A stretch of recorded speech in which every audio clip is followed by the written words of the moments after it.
siamo andati a fare la seconda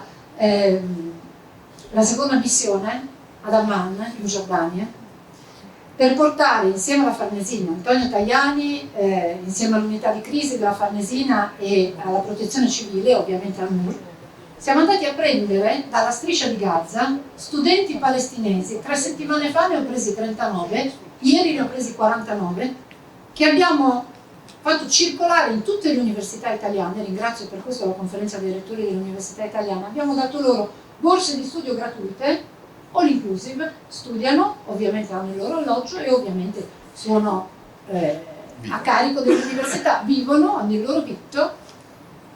Quello che fa la differenza per loro non è la protesta, è il fatto che qualcuno abbia preso un aereo, li sia andati a prendere e li abbia portati qui.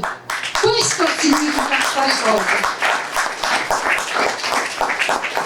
Non credo che gli studenti che io ho visto sono studenti, ragazzi, visiting professor, ricercatori. Non credo che si stiano giovati della rottura di vetrine o dello sfascio di automobili altrui. Quello non aiuta la causa palestinese.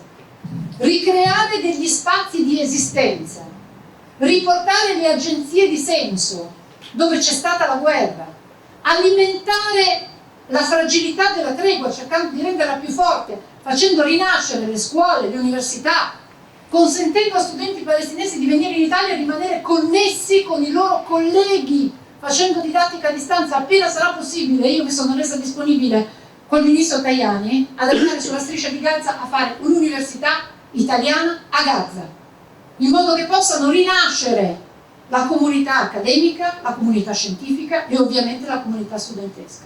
I ragazzi sono qui.